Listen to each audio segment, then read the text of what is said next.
உலகெங்கும் மக்களுக்கு நான் முதற்கண் வணக்கத்தை தெரிவித்துக் கொண்டு, நான் ஒரு முன்னாள் போராளி. மயூரி இல்லத்திலே நாங்கள் நீண்ட காலமாக தலைவரின் பிள்ளைகளாக நாங்கள் வாழ்ந்து வந்தோம். செல்ல பிள்ளைகளாக எமது இடத்தில் யார் வருவராக இருந்தாலும் எங்கள் தேசிய தலைவர் முதலாக எங்களிடத்தை சந்தித்த பிற்பாடுதான், மயூரி இல்லத்தில் அவைகளை போய் சந்தித்த பிற்பாடுதான் தேசிய தலைவர் கூடுதலாக புலம்பெயர்ந்து பெரும் மக்கள், அவருக்கு ஆதரவாக இருக்கிற மக்களை கூடவே சந்திப்பது.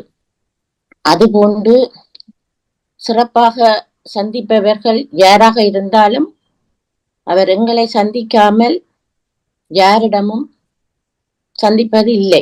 ஆனால் எல்லாரையும் எங்களை சந்திக்க அனுமதி இல்லை.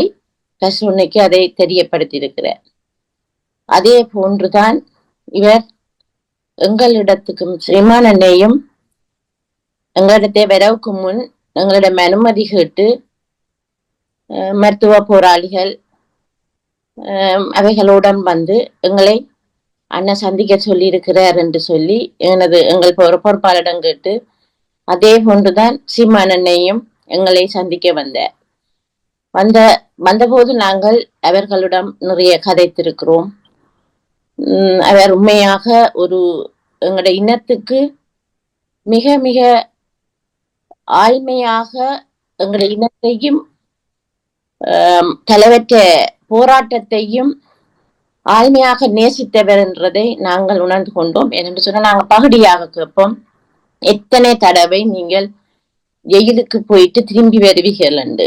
அவர் அதற்கு எந்த ஒரு பதிலும் சொல்லாமல், எனது இன விடுதலைக்காக எந்த நேரமும் நான் போயிட்டு வருவேன் என்றதை அவர் கூறியிருந்தார். உண்மையாக சீமான் அண்ணன் தேசிய தலைவரை சந்தித்து நீண்ட நேரமாக அவருடன் கலந்து ஆலோசித்து